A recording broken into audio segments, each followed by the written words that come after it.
Students, we were doing the chapter Framing the Constitution, in which we were in the topic the dominant voices. Here, the dominant voices are of six important leaders who played an important role or vital role in framing the constitutions out of the 300 members. So, they were the representative. If we talk about the six members, they were you can see Jawaharlal Nehru, Vallabhbhai Patel, Rajendra Prasad, B.R. Ambedkar, K.M. Munshi and Aladi Krishna Swamy Iyer.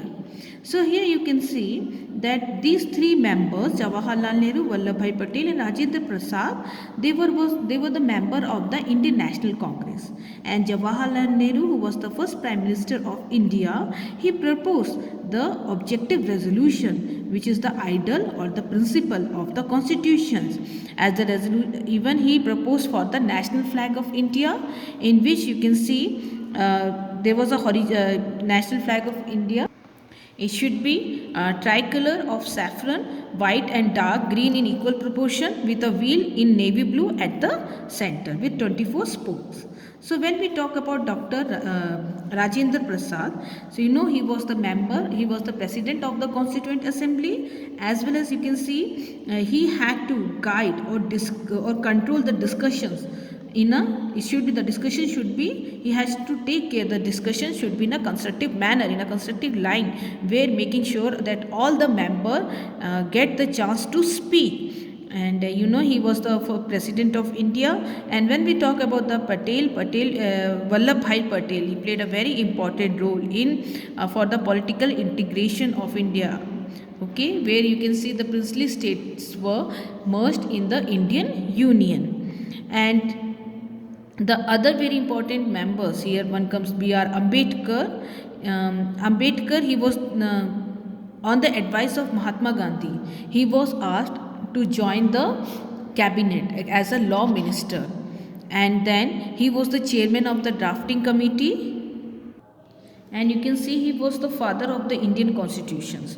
The committee began to scrutinize or examine the draft constitution, the original draft constitution prepared by B.N. Rao, the constitutional advisor. And you can see majority of the debates in Constituent Assembly, it revolved around the draft constitution prepared by the drafting committee. And even the K.M. Munshi and Aladi Krishna Swamy Iyer, they associate Ambedkar because they were the members of the drafting committee. So the six members of this drafting committee, K.M. Munshi, Muhammad Sadullah, Aladi Krishna Swamy Iyer, Gopala Swamy Iyengar and Madhav Rao, he replaced B.L. Mittal, who resigned due to ill health, and T.T. Krishnamachari, he replaced D.P. Khetan, who died in 1948. So the two civil servants, they give vital assistance to these members. One was B.N. Rao, the constitutional advisor to the government of India.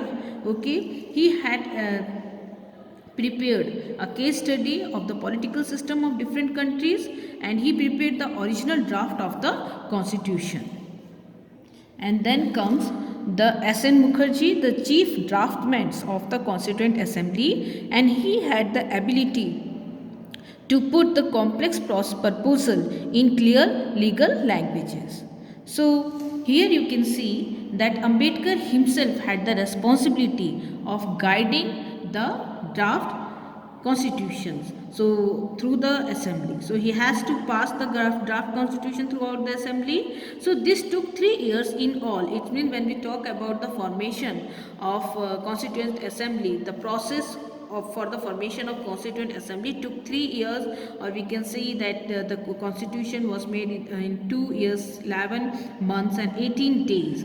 In all, with the printed records of the discussions that had been set up or published in 11 bulky volumes. But while the process was long, okay, it was extremely interesting. So you can see the formation of making the constitution, the process was long, but it was very interesting, as the member of the Constituent Assembly, they were more eloquent in expressing their sometimes very divergent points of view.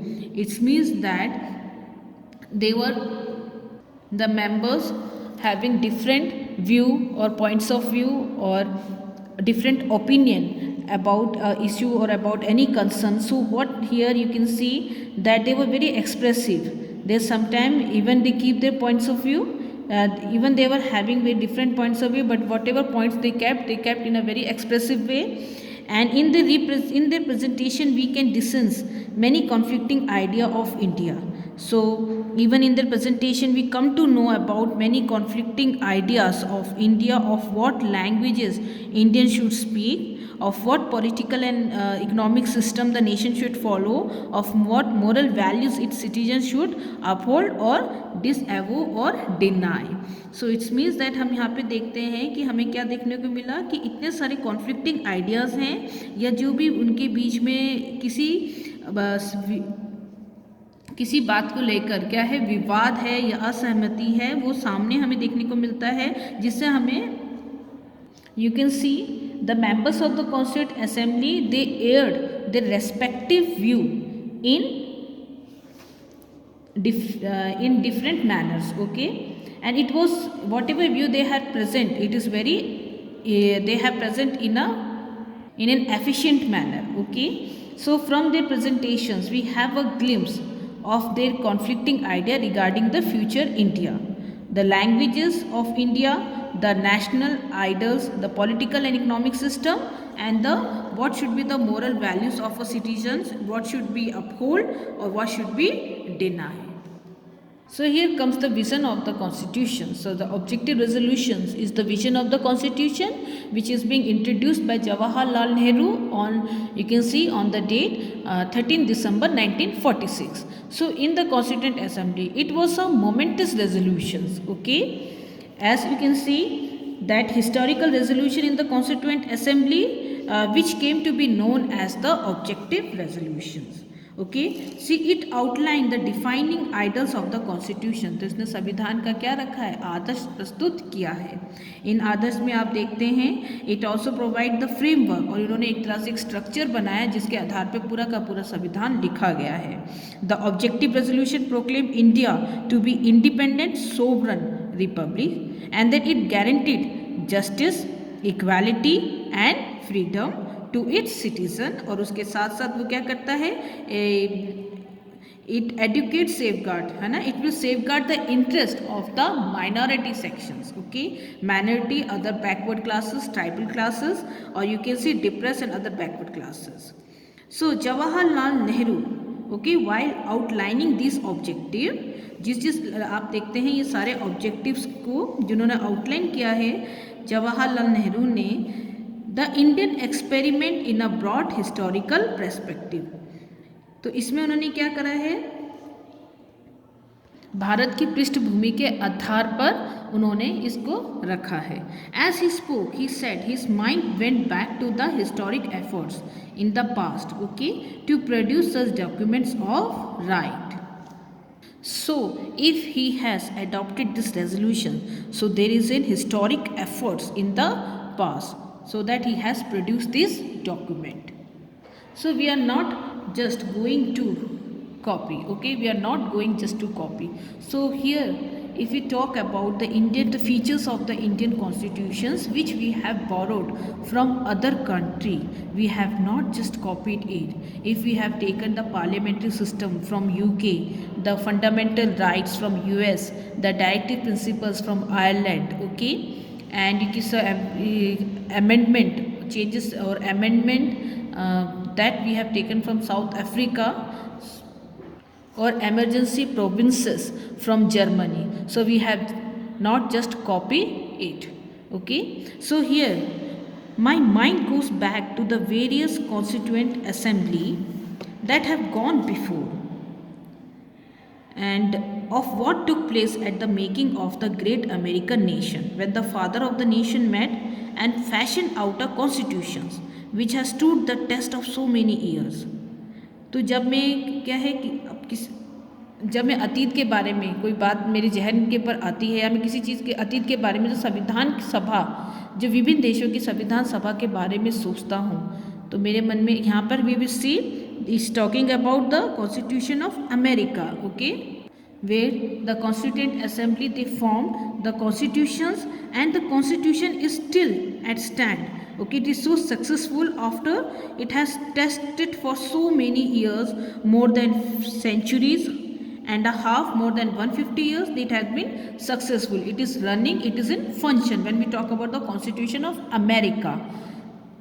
And my mind goes back to the various constituent assembly that have gone before, or what took place at the making of great America nation when the father of the nation met and fashioned out a constitution. Same here he said that the mighty revolutions which took place over 150 years ago, here we are talking about the French revolutions. Okay, so here you can see that the constituent assembly that met in that gracious and lovely city of Paris, which had fought so many battles for freedom, to the difficulties that the constituent assembly had, and how the king and the authority came its way and still it continued. तो हम अगर हम देखते हैं फ्रांसीसी क्रांति को, तो हमने ये देखा कि किस तरह से उन्होंने किन किन कठिनाइयों का सामना किया. Even they were denied for the constituent assembly, for the room for the meeting place, or you can see for the house, or they were denied from the place where the meeting where they can take their constituent assemblies. But then also with this difficulty that is placing from the king, from the aristocratic, or from the upper classes, then also they betook themselves into an open tennis court and met there and took the oath, which is called the oath of the tennis court, that they continue meeting in spite of kings, in spite of the others, and they did not disperse till they finished their task till the task had undertaken. So well, I trust this is in that solemn spirit that we two are meeting here, and that we two, whether we meet in this chamber or we meet in another chamber, or in this field or in the marketplace, will go on meeting and continue our work till we have finished it. Then my minds go back to the recent revolutions, talking about the Russian Revolution, which give rise to a new type of state, and that took place in Russia, out of which has arisen, you can see, after the Russian Revolution, establishment of the USSR, another mighty country, which is playing a tremendous role, extraordinary part in the world. Not only a mighty country, but for us in India also, as it's a neighboring country, and we are having a very good relation with Russia. So our mind goes back to these great examples. So here Jawaharlal Nehru has taken the example from America, from French, and from Russia. So our mind goes back to these great examples, and we seek to learn from this success. We have to learn from their success and avoid their failure. So we say that in our firm and solemn resolve to have an independent, sovereign republic. India is bound to be sovereign. It is bound to be independent, and we are bound to be republic, as it is the resolutions you can see. Now some friends have raised the question, why you have not put in the word democratic here? So well, I told them this is conceivable, of course, that a republic may not be a democratic, but whole of our past is witness to fit that we stand for democratic institution. Obviously हमारा जो उद्देश्य है वो क्या है? लोकतंत्र की प्राप्ति है. लोकतंत्र से कम हमें कुछ नहीं चाहिए. What form of democracy, what shape it might take is another matter. लोकतंत्र कैसा होना चाहिए, उसका स्वरूप कैसा होना चाहिए, वो दूसरी बात है. The democracy of the present day, many of them in Europe and elsewhere have played. अगर हम लोकतंत्र की बात करते हैं आज के दौर में, और अगर हम अन्य देशों को देखें जैसे यूरोप और कहीं अदर दूसरी जगह जहाँ पे लोकतंत्र को अपनाया गया है, उसमें हमने देखा कि देश की प्रगति हुई है. We are not going just to copy.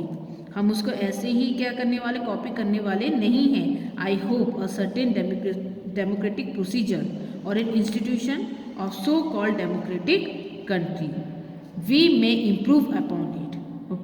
So if we talk about the democratic institution, we will not just adopt it as the other countries adopting, we will improve it, or we will make it in a better form. If we talk about the democracy, we may improve upon it if in any events, whatever system of government we may establish here must fit in with the temper of our people and be acceptable to them.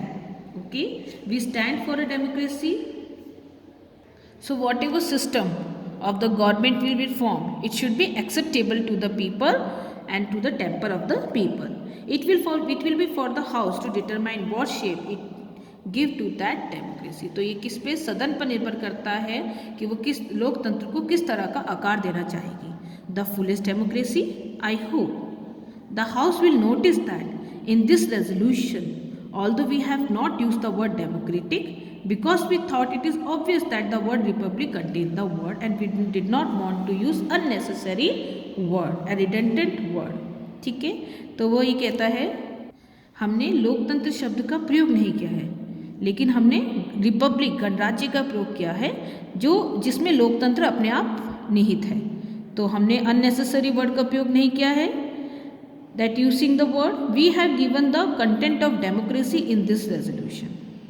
ठीक है, and not only the content of democracy but the content, if I may say so, of economic democracy in this resolution.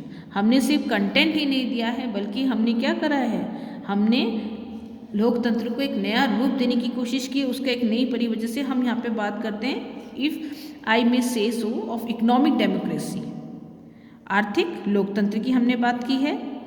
So other might take objection to this resolution, क्योंकि हमने इस जगह पे socialist शब्द का प्रयोग नहीं किया है.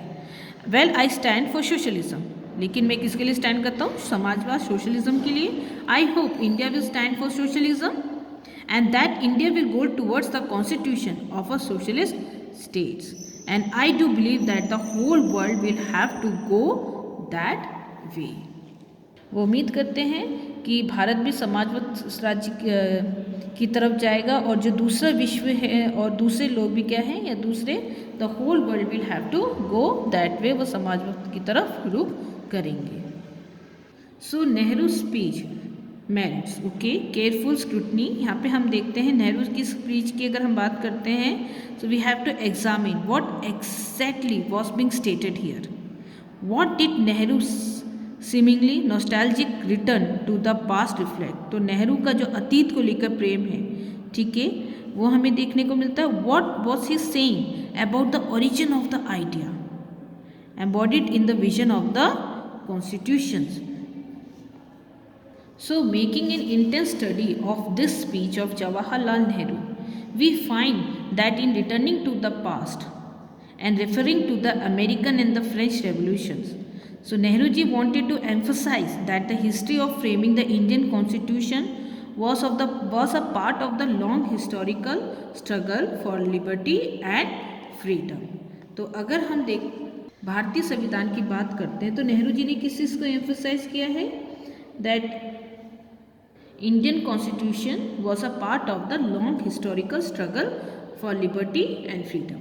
He believed that historical significance of Indian struggle was just like those of revolutionary movements in the past. But Nehru never wanted to suggest that the idea of those events were to provide any blueprint or design for the present, or that idea of those revolutions could be mechanically borrowed and applied in India.